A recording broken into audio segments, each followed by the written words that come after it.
줄 알리라. 아멘. 아멘. 연대기로 본 예수님의 생애 10번째 시간입니다. 지난 시간에 우리는 가버나움 회당에서 더러운 귀신 들린 사람을 향해서 예수님께서 권세 있게 말씀하시고 그를 귀신으로부터 해방시키시는 그런 치유의 장면을 살펴봤습니다. 오늘 본문은 바로 그 뒤로 이어지는 사건인데, 회당에서 사역을 마치신 예수님께서 거기서 나와서 어디로 가십니까? 시몬의 집에 들어가셨습니다. 자, 오늘 본문의 말씀 보니까 38절에서 이때의 상황을 이렇게 기록하고 있는 것을 보게 됩니다. 예수께서 일어나 회당에서 나가사 시몬의 집에 들어가시니 시몬의 장모가 중한 열병을 앓고 있는지라 사람들이 그를 위하여 예수께 구하니 했어요. 예수님께서 회당에서 나와서 어디로 들어가셨다고 그렇게 말합니까? 네, 시몬의 집, 즉 수제자 시몬의 집에 들어갔다라고 이야기하고 있습니다.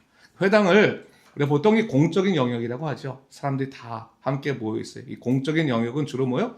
외적인 모습만 드러나는 곳이 공적인 영역이죠. 비밀이 드러나는 것은 아니고 자기의 겉모습들, 좋은 모습들이 주로 드러나는 것이 공적인 영역이라고 볼 수 있습니다. 근데 오늘 본문을 보니까 예수님께서 이 공적인 영역 속에서 사람들만 만나신 것이 아니라 뭐요? 가장 사적인 영역 속에도 들어가셨다. 오늘 본문에서는 그것을 시몬의 집이었다. 집 안으로 들어가셨다라고 하는 것을 얘기하고 있는 거죠. 누구의 눈에 쉽게 띄지 않는 그런 삶의 깊숙한 곳에 들어가셔서 그들의 눈물이나 한숨, 또 고통과 침묵을 돌아보셨다라고 하는 것을 성경은 얘기하고 있는 것입니다. 우리는 보통요, 종종 예수님을 생각하지만 예수님을 공적인 영역 속에서만 만나려고 하는 성향이 좀 있는 것 같습니다. 그러니까 성경 속의 예수님, 혹은 뭐요, 설교 속의 예수님, 뭐 사람들의 간증 속의 예수님, 그 교회 사람들끼리 대화 속의 예수님, 이 예수님에 대해서 얘기를 많이 합니다. 그러나 그 예수님이 공적인 영역 속의 예수님만 이야기하는 것이 아니라 그 예수님이 내 삶 깊숙한 곳에서는 무엇을 행하셨나에 대해서는 생각지 못할 때가 많아요. 그렇잖아요. 그러니까 예수님이 뭐 어떤 집사님 집에서 그렇게 하셨더라, 역사 속에 그렇게 하셨더라, 성경 어디에서는 이렇게 예수님이 일하셨더라 라고 말하지만, 반대로 내 삶 속에서 예수님이 어떻게 역사하셨는가, 나의 한숨, 나의 고민, 나의 갈등, 또 나의 부족함, 연약함, 하다못해 나의 추한 모습까지도 주께서 보시면서 어떻게 나의 삶의 깊은 자리에 들어오셔서 나와 함께 대화하시고 나를 붙드시고 계시나에 대해서는 우리 생각하지 못할 때가 많이 있죠. 특히 두려움이나 낙심의 상황에 빠졌을 때는 우리는 하나님이 부재하신다고 생각하지 않습니까? 예수님이 나와 함께 하지 않으신다. 그렇잖아요. 그러니까 적어도 내가 잘 되고 기쁘고 또 여러 가지 활동적일 때는 주님 나와 함께 하신다는 것을 내가 받아들일 수 있지만, 내가 정말로 괴롭고 힘들고 또 여러 가지 고통들 때문에 또 힘겨워할 때, 마치 삶을 버티는 것 같을 때는 예수님이 아직 함께 하지 않으시는 것처럼 느낄 때가 있죠. 근데 오늘 본문에서 말하고자 하는 것이 뭡니까? 그렇지 않다는 겁니다. 주님께서는 당신의 자녀라면 그가 누구든지 그 삶 깊숙이 들어가길 원하신다. 또 실제로 들어가셔서 그 어려움과 함께 하신다라고 하는 것을 이야기하고 있는 것입니다. 근데 정작 우리들은 지극히 내 감정 속에 빠져 있다 보니까 이런 사실을 알지도 못할 뿐더러 때로는 그렇게 들어오신 예수님을 부담스럽게 여길 때도 적지 않은 것을 보게 되는 거예요. 그렇잖아요. 주님께서 우리의 사적 영역에 들어오신다고 생각해봐요.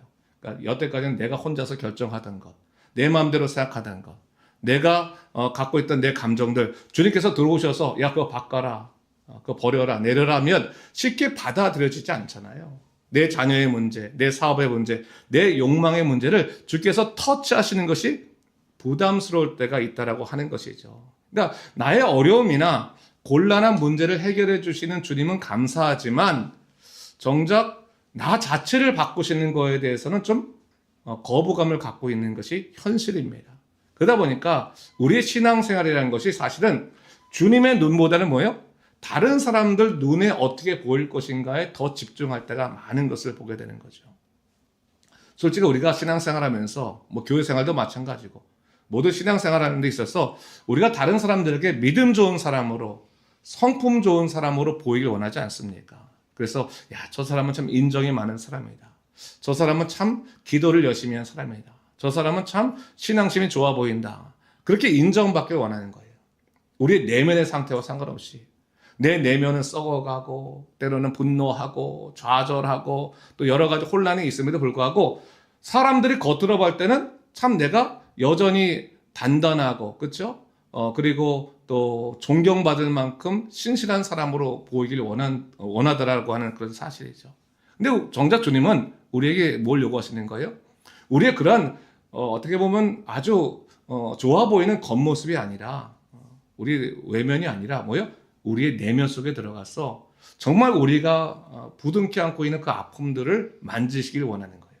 우리 현실들, 우리의 고통들을 주께서는 다루시길 원하시더라 하는 것이죠. 제가 예전에도 한번 소개했지만 로버트 멍어 목사님이 쓰신 그리스도의 내 마음의 집, 제가 참 설교할 때 자주 인용하는 그런 이 예화 중에 하나인데 이 책의 기본 전제 중에 하나가 뭐냐면 예수님을 자신의 주님으로 영접하는 사람들은 어떤 것을 기본적으로 가져야 되냐면 주님이 내 삶에 들어오셔서 주인이 되셔야 한다라고 하는 것을 얘기하는 거예요. 다시 말해 예수님께서 우리 삶에 들어오시면 우리의 마음을 겉으로 삼으시고 속속들이 우리를 어떻게 보면 살펴보시는데 로버트 멍어 목사님이 그것을 집처럼 그렇게 이제 비유를 했어요. 그래서 크게 우리의 마음과 생각을 의미하는 서재, 주님과 교제하는 거실, 우리의 욕구와 식욕의 자리인 주방, 그리고 우리의 일터와 재능의 방인 작업실, 그리고 여가와 즐거움의 방, 오락실, 친밀의 방인 침실, 이렇게 쭉 하나씩 들어가시면서 거기서 잘못된 것은 또 말씀하시고 이 방에 대한 권리를 나한테 주라 이렇게 말씀하시는 장면이 이거 나오거든요. 근데 이 작가가 마지막까지도 도저히 문을 열기를 두려워하는 방이 있어요. 그게 뭐냐면 바로 벽장이죠, 벽장. 이 벽장에는 은밀한 자기의 죄, 그렇죠? 상처들, 그리고 자기 비밀들을 감춰놓은 방이기 때문에 주님이 그 방을 여시려고 하니까, 벽장을 여시려고 하니까 주님 여긴 더럽습니다. 여긴 들어가면 안 됩니다. 그렇게 막는 거예요. 근데 주님께서 뭐예요? 이 벽장을 열어라. 내가 들어가야지만 내 삶의 주인이 될 수 있다. 그것을 얘기하는 거죠. 그 말이 뭡니까? 주님은 우리 삶에 손님으로 오신 것이 아니라고 하는 거예요. 뭡니까? 주님은 우리 삶의 주인으로 오셨다라고 하는 것을 얘기하고 있는 것이죠. 그래 아무리 냄새나는 벽장이라 할지라도 주님이 열라고 말씀하시면 열어드리고 주님의 방법대로 다시금 정리정돈하는 것이 마땅한 것 아니겠습니까? 주께서 깨끗하게 버릴 것은 버리라고 말씀하시고 치울 것은 치우라고 말씀하시고 그렇게 말씀하지 않으시겠습니까? 근데 우리는 정작 뭐예요? 지금 이것만은 안 됩니다. 여긴 나만의 자리입니다. 그렇잖아요. 그러니까 우리가 사람들과 관계를 맺을 때 항상 우리가 어느 정도까지는 그 사람들에게 나를 이렇게 개방하지만 어느 순간 어느 지점까지 들어오게 되면 우리는 딱 답답해잖아요. 그래 뭐라고 그래요? 이건 프라이빗 공간이다. 이건 개인적인 영역이니까 터치하지 말았으면 좋겠다 하는데 이게 꼭 우리 주님한테도 그렇게 말한단 말이죠. 그러니까 예수님께서 말씀하시는 거예요.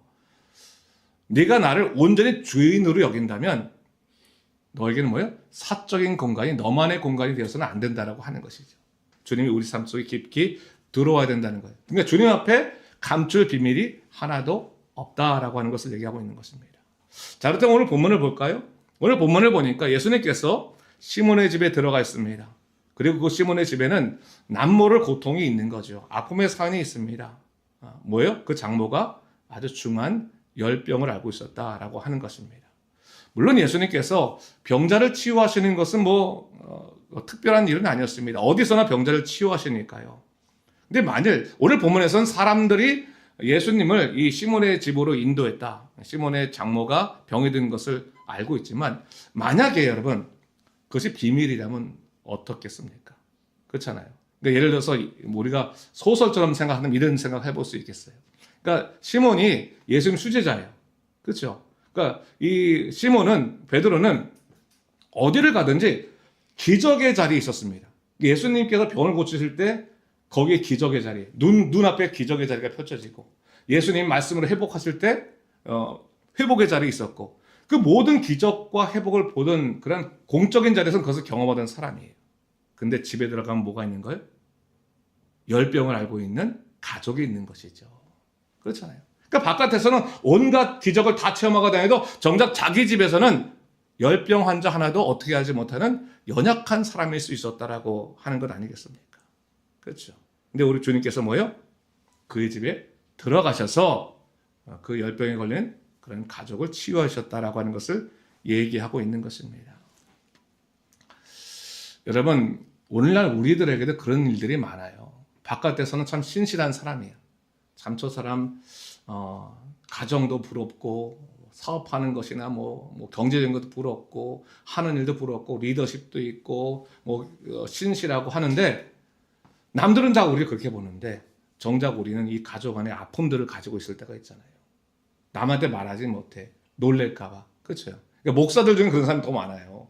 혹시나 우리가 우리 아픔들을 이렇게 드러내게 되면 목사가 기도하지 않아서 그런 게 아니냐, 아니면 실망했다 이렇게 할까 봐 겉으로는 성도들의 신앙을 위해서 그렇게 해준다고 하지만 실제로 뭡니까? 자기 체면시키기 위해서 말하지 못할 때가 많이 있거든요. 근데 그런 경우에 참 애매모호하다는 거예요. 근데 교인들도 그런 경우가 많이 있어요. 자기 집안에 어떻게 보면 다른 사람들이 놀릴 만한 그러한 이 수치스러운 일이 있으면 드러내지 않아요. 자녀가 어떠한 실패를 하거나 고통을 당하면 함께 기도해야 되는데 그 기도하지 않아요. 혹시나 이게 남들한테 소문이 들어가서 쫙 이민사에 퍼지게 되면 망신스럽다, 망신살에 뻗쳤다 그러니까 절대로 말하지 못하잖아요. 그렇죠? 그러니까 교회 와서는 여전히 신실하고 아무 문제가 없는 교인처럼 그렇게 행동하는데 실제로 가정 안에 누가 있어요? 오늘 본문처럼 심한 열병을 갖고 있는 가족이 있는 거죠. 그런 아픔과 상처가 있는 것 아니겠습니까? 그렇잖아요. 근데 여러분, 오늘날 우리가 그런 것 같아요.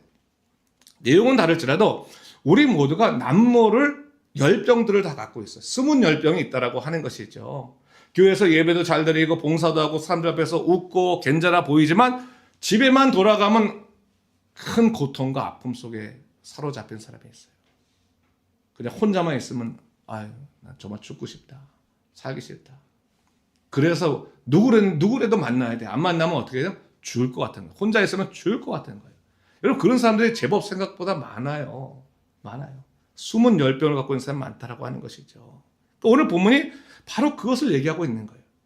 주님이 그런 열병으로 고통받는 자를 위해서 그 집 깊숙한 곳까지 들어가셨다라고 하는 것을 얘기하고 있는 것이죠. 물론 시몬의 장모가 앓고 있던 열병이 무엇인지는 알 수 없어요. 정체가 뭔지는 알 수 없지만 확실한 건 뭡니까? 열병이 중하다, 너무 심각한 것이었다. 그로 인해서 뭡니까? 그가 병상에서 일어나지도 못하고 누워 있을 수밖에 없었고 자기가 해야 될 일도 하지 못했다라고 하는 것이 분명한 것이죠. 그렇죠? 여러분, 우리가 한번 생각해 보자는 거예요. 우리 가정의 숨은 열병이 뭐냐? 내 삶의 숨은 열병이 뭐냐? 사람들이 드러내지 못하고 내가 바깥에서는 내가 다 괜찮은 줄 알고 있지만 사실 내 마음속에 있는 상처가 뭐냐? 여러분, 사실 우리는 어릴 적의 상처가 평생을 좌우하는 경우도 많이 있어요. 어렸을 때 부모님으로부터 받은 상처들, 사회적인 어떤 고통들, 그것이 해결되지 않고 평생을 지배할 때가 있단 말이죠. 이게 뭐예요? 숨은 열병이에요. 평상시에 전혀 문제 없는 것처럼 행동하다가 조금만 그와 비슷한 일만 생기면 움츠려들고 그냥 확 주저앉는 경우들이 존재하죠. 그게 뭐예요? 숨은 열병이라는 거예요. 그 열병을 치유해야 되는 거죠. 근데 우리가 치유할 수 없어요. 그렇잖아요. 그러니까 어떻게 하시는 거예요? 예수님이 삶 깊숙한 곳까지 들어와서 치유하시더라는 거죠. 그러니까 여러분, 우리가 이걸 좀 잘 이해해야 돼요. 베드로가 기도의 능력이 있었으면 자기 집에서 자기 장모님 딱 손잡고 장모님 기도하십시다. 기도 쫙 해가지고 나왔으면 얼마나 좋겠습니까? 그렇죠? 그럴 능력이 없는 거예요. 그럼 어떻게 해야 돼요? 예수님을 초청해야 돼. 근데 만일 그가 내가 그래도 예수님의 수제자인데 내가 이래봐도 교회 장로인데 권사인데 내가 목사인데 하면서 감추면 예수님께서 그의 집안의 숨은 열병을 치유할 수 있는 기회를 놓치더라라고 하는 것을 얘기하고 있는 겁니다. 그러니까 여러분, 치유는 항상 뭐가 있어요? 고백을 해야 되는 거예요. 그리고 예수님께 요청을 해야 되는 것이죠. 그러니까 우리들의 숨은 열병이 뭐냐 한번 찾아보자는 것입니다. 육신의 열병인가, 관계의 열병인가, 신앙의 열병인가, 생계의 열병인가, 그것이 어떠한 것이든 상관없이 나를 침상에 눕게 만들 만한 열병이 무엇이냐, 삶의 의욕을 빼앗고 성격을 예민하게 만들고 신앙생활을 하기 싫게 만드는 열병이 무엇인가를 찾아낼 필요가 있다라고 하는 것입니다. 중요한 사실은 예수님께서 그 열병에 주목하시고 그를 고치기 위해서 그의 깊숙한 것까지 들어가시는데 중요한 것은 뭡니까? 우리가 그것을 인정해야 되는 거예요. 주님이 너 아프냐? 너 힘드냐? 라고 말하면 주님 저 힘듭니다. 저 아픕니다. 라고 할 거 아니에요. 제가 교인들 신방 가다 보면요. 내가 어디서 들었어. 저 가정에 지금 큰 문제가 있는 걸 들었어. 근데 아는 척 하기는 쉽지 않잖아요. 그러니까 가서 이제 어떻게 돌려쳐서 이제 물어볼 수밖에 없잖아요. 딱 돌려서. 집사님 요즘 괜찮으세요? 어떻게 모든 일 잘 되고 계세요? 라고 물어보면 그분이 정말 예수님 안에 치유받고 싶으면 네, 목사님 사실 저희 가정에 큰 문제가 있는데 기도해 주십시오. 기도 제목을 좀 내놓겠습니다. 하면서 바로 고백을 하지만 어떤 분들은 아니요. 하나 문제 없습니다. 전혀 문제 없어요. 모든 게 everything going well 잘 되고 있습니다. 정말 좋습니다. 이렇게 말을 하는 거예요. 그러면서 집에 가서는 끙끙 앓고 있는 거지. 끙끙 눈물 흘리면서 어떻게 할까? 그렇잖아요. 그러니까 내가 하지 못하면 주님도 하지 못한다고 생각하면 안 돼요. 나는 하지 못하지만 누구는 할 수 있어요? 주님은 하실 수 있는 거예요. 주님께 내어놔야 되는 것이죠. 주님, 이 숨은 열병, 이 열병 내가 어떻게 할 수 없습니다. 주님께서 어떻게 좀 이 부분을 고쳐주십시오. 우리 가정의 이 문제, 내 자녀의 이 문제, 나의 마음속에 있는 이 문제, 나의 상처, 나의 아픔, 나의 고통, 나의 현실, 나의 부족함, 나의 갈등, 주님 어떻게 좀 해주십시오. 이 열병을 좀 어떻게 해주십시오 라고 고백을 좀 해야 돼요. 근데 오늘 주님께서 시몬의 집에 들어갔을 때 어떻게 하셨습니까? 39절 보니까 이런 말씀이 있어요. 예수께서 가까이 서서 열병을 꾸짖으신데 병이 떠나고 여자가 곧 일어나 그들에게 수종드니라 했어요. 첫 번째 뭐라고? 예수님께서 가까이 서셨다. 가까이. 여러분 열병이 들면 보통 사람들은 가까이 안 가죠. 우리 코로나 이후에 생겨난 제일 중요한 것 중에 뭐예요? 사회적 거리잖아요. 사회적 거리를 두는 거, 거리 제한. 그렇잖아요. 그러다 보니까 감기 걸리는 분들도요. 요즘은 감기 걸리면 목사님 저 감기 걸렸습니다. 가까이 오지 마세요. 이게 항상 그게 서로가 양해가 될 수 있는 얘기예요. 옛날에는 양해가 안 됐어. 근데 요즘은 그게 다 양해가 되잖아요. 근데 예수님은 어떻게 해요? 가까이 서셨다는 거죠. 가까이 서셨어요. 주님은 늘 그러세요. 우리가 원하든 원치 않든 우리가 고침받아야 된다면 가까이 가시는 거예요. 가까이 서시는 거예요. 사람은 가까이 안 설 수 있어요. 예수님은 가까이 서신다는 거죠. 그냥 멀리서 관찰하시는 분이 아니라 현장에 들어오시는 분, 나의 삶 깊숙한 곳까지 들어오신 분이라는 것을 얘기하는 거예요. 근데 그 다음에 뭐라고 말해요? 열병을 꾸짖으셨다라고 말하는 거예요. 이런 예수님께서 지난주에 가버나움 회당에서 귀신을 꾸짖으셨습니다. 그렇죠? 근데 오늘 보니까 열병도 꾸짖으셨다고 하는 거예요. 그러니까 예수님의 권세라고 하는 것은 이런 영적 세계에만 머무르지 않는 거예요. 귀신만 굴복하는 것이 아니라 병도 굴복한다. 회당에서만 권세가 있는 것이 아니라 집안에서도 권세가 있다. 공적인 공간에서만 주님이 아니라 사적인 공간에서도 주님이시다라고 하는 것을 얘기하는 거예요. 그럼 예수 이름으로 우리가 선포하고 때로는 예수 이름을 우리가 힘입어서 악한 것에 대해서 꾸짖을 수 있어야 되는 거예요. 나의 몸을 사로잡고 있는 모든 질병들 예수 그리스도 이름을 명하노니 나갈지어다. 꾸짖을 수 있어야 돼요. 나의 마음을 사로잡고 있는 이 쓸데없는 감정들 또 상황들 다 예수 이름으로 물러갈지어다. 꾸짖을 수 있어야 되는 거예요. 그렇죠? 예수님이 꾸짖으셨다고 말하는 거예요. 그러니까 우리 예수님의 사역이라는 게 얼마나 총체적인지 예수님은 단지 우리 영혼만 건지시는 분이 아니라 우리 몸을 만지세요. 삶을 만지세요. 관계를 만지세요. 예수 그리스도의 복음은 예배당 안에서만 통하는 종교적인 교리가 아니라 식탁에도 영향을 미치고 침실에도 영향을 미치고 말투에도 영향을 미치고 관계에도 영향을 미치더라라고 하는 것을 얘기하는 거죠. 그리고 오늘 본문을 보니까 예수님께서 말씀하시고 난 다음에 이 장모가, 베드로의 장모가 곧 일어나 어떻게 했어요? 수종을 들었다. 단순히 병이 나은 것이로 끝난 것이 아니라 예수님의 뭐가 됐어요? 수종자가 되었다라고 하는 것을 얘기하고 있는 거죠. 여러분, 이것이 뭡니까? 예수님의 회복의 역사는 뭐예요? 그 사람이 원래 있어야 될 그 자리로 되돌려 놓는 거예요. 그러니까 이 장모는 원래 뭐예요? 예수님이 오시면 예수님을 섬기는 역할을 감당해야 되는 사람이었는데 열병 때문에 섬기는 자리에 가지 못하고 병상에 누워 있을 수밖에 없었어요. 예수님이 그 여인에게 가까이 가서 그 여인에 있는 열병을 꾸짖으니까 열병이 나가자마자 그 여인이 어디로 갔다고요? 자기가 있어야 될 그 자리로 돌아갔다는 거예요. 사명의 자리로 돌아갔다라고 하는 것을 얘기하고 있는 것이죠. 그러니까 여러분, 우리가 분명히 아셔야 돼요. 예수의 이름으로 사는 자는 어디 있어야 돼요? 예수님 옆에서 예수님을 섬기는 주의 복음을 따라 살아가는 역할을 하는 것이 마땅한 거예요. 그런데 열병이 들면 어떻게 된다고요? 예수님 곁에 나가지도 못하고 병상에 누워서 고통당하는 삶을 살 수밖에 없다. 그게 열병이에요. 그럼 뭐 열병을 내 것처럼 여기면 안 될 거 아니에요. 그렇죠? 꾸짖어야지. 예수님 오셔서 열병을 꾸짖어서 나가게 하는 것처럼 나사렛 예수 이름으로 우리가 의지하여 그 이름을 근거해서 선포할 때 악한 마귀와 모든 우리 고통스럽게 하는 것들은 나갈지어다 믿음으로 우리가 선포할 수 있어야 되는 것입니다. 자, 근데 오늘 본문을 보니까 자, 이제 이 장모가 다시 살아났어요. 그리고 예수님을 섬깁니다. 그런데 오늘 본문 40절에 보니까 해질 무렵의 장면을 보여주고 있는데 사람들이 각색병으로 앓고 있는 사람들을 데리고 나오고 예수님이 한 사람 한 사람에게 손을 얹어 고치시는 장면이 나옵니다. 회당에서 시작된 주님의 권세가 가장 깊숙한 집으로 들어왔고 그 집을 거쳐 뭡니까? 마을 전체로 퍼져나가는 거죠. 이게 복음의 확장이다. 그러니까 여러분, 이 말이 뭐냐면 예수님의 사역은 공적 사역과 사적 사역이 나눠져 있지 않아요. 그렇잖아요. 우리는 공적인 삶과 사적인 삶이 나눠져 있죠. 바깥에서 사람들 만날 때 삶과 내 안에 집에 들어갔을 때 삶이 다르잖아요. 그렇죠? 그래서 사람들의 보여지는 나하고 그리고 보여지지 않는 나하고는 다르지 않습니까?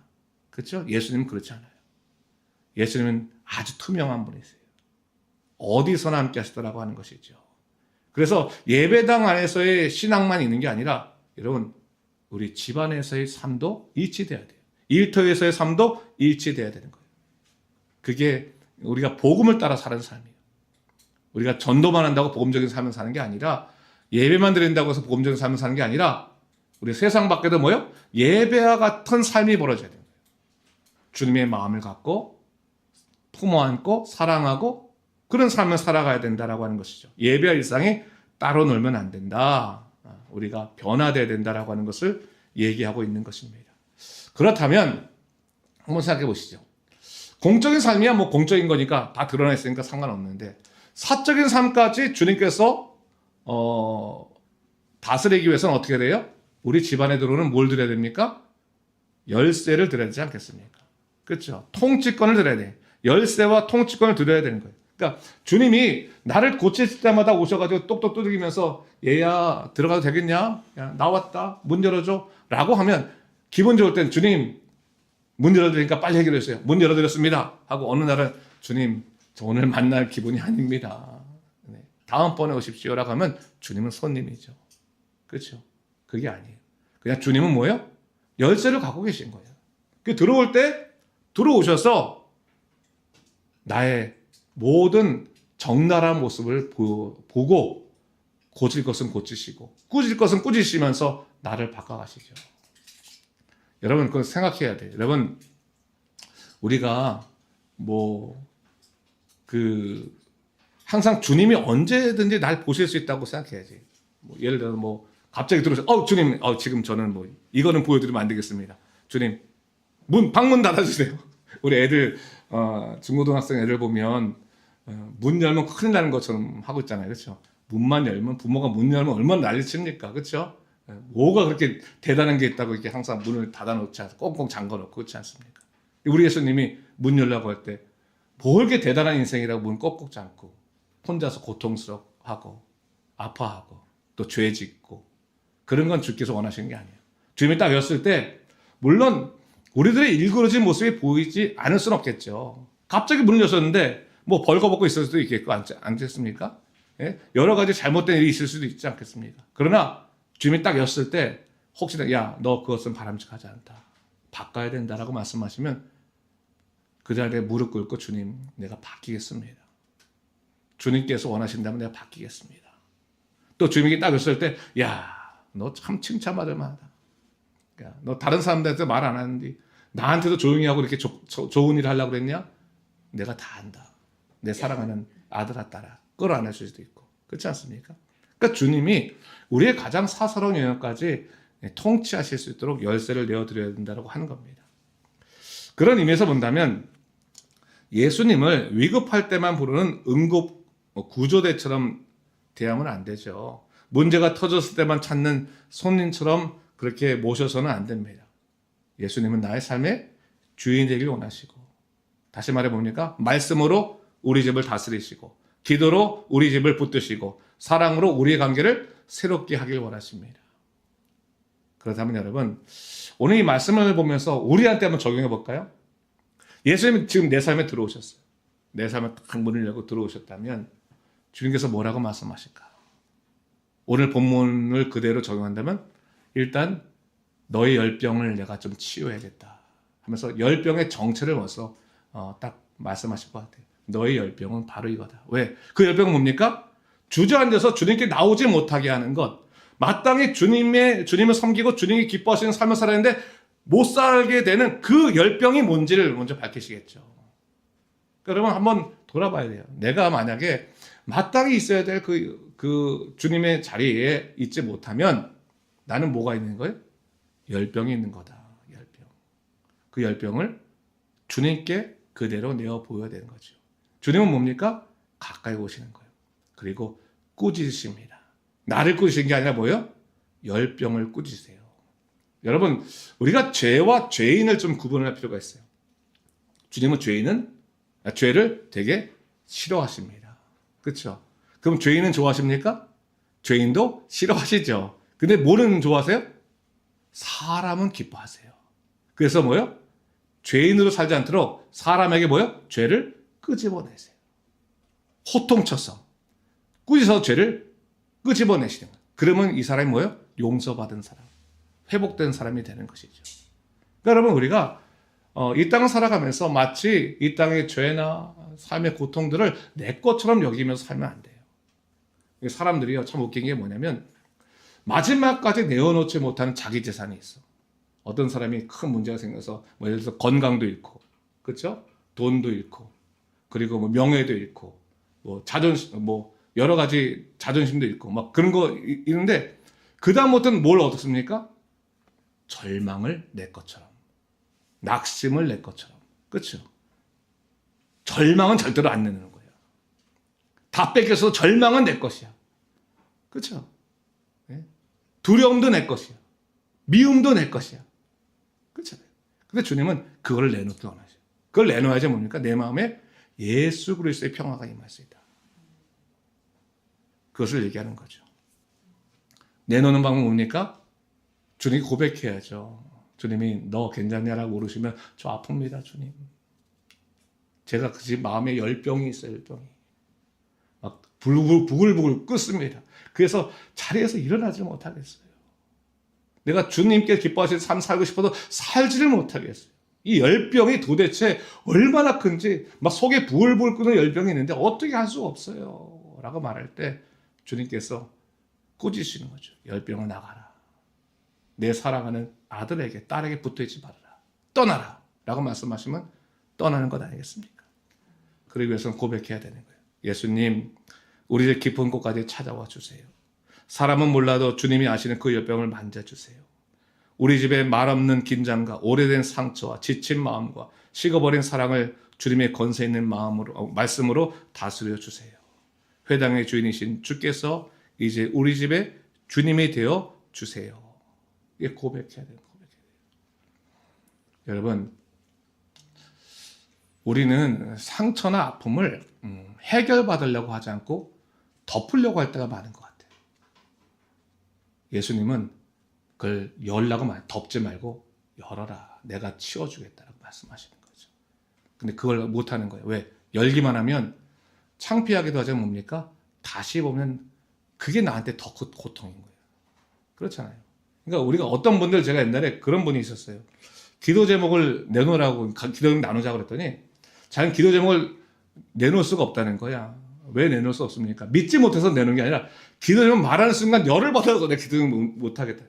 열을 받아가지고 생각이 나가지고 도대체 화가 나가지고 기도 제목을 못 내놓겠다는 거예요. 제가 그에 대해서 이해는 갔어. 그럴 수 있죠. 근데 사람에게 말하면 열을 받는 건 맞아요. 왜? 해결책이 없는데 상황만 부각되니까. 그렇죠? 근데 예수님은 그 고치시려고 말하는 것 아니겠습니까? 그렇잖아요. 우리 의사 찾아갔는데 의사가 어디 아파요? 그러면 네, 아픕니다 라고 하고, 어디가 아픕니까? 하면 머리가 아픕니다, 다리가 아픕니다, 뭐 기침이 납니다, 이렇게 말해야지 의사가 딱딱 그걸 진단하고 나서 처방도 내리는 것이지. 그렇죠? 인정하지 않으면 소용없는 거예요. 그러니까 우리가 아프다는 걸 인정하자. 지금 저는 열병이 걸렸습니다, 저를 고쳐주십시오. 그러면 주께서 나를 고치시면 그 고치셨다는 거에 가장 큰 증거가 뭡니까? 내가 있어야 될 자리로 돌아가는 거예요. 내가 주님 기뻐하시는 자리로, 섬김의 자리로, 그렇죠? 그 자리에 돌아가 있으면 내가 이 열병을 하나씩 극복해 나가는 거구나, 주님이 고쳐주시는 거구나라는 것을 우리가 생각하게 된다라고 하는 것을 우리가 알 수 있는 것입니다. 자, 그렇다면 우리가 오늘 말씀을 마치면서 내 삶의 주인 되신 예수님 다시 한번 고백하기 원해요. 내 삶의 여태 주인으로 삼았던 것, 하다못해 우리의 뭐 인생의 욕망의 것들뿐만 아니라 나의 이런 부정적인 감정이나 아픈 감정이나 기억까지도 다 내려놓고 정말 주님께 기뻐하시는 믿음의 삶을 살아내는 우리 모두가 되시기를 주님의 이름으로 축원합니다. 네, 우리 함께 찬양하길 원하는데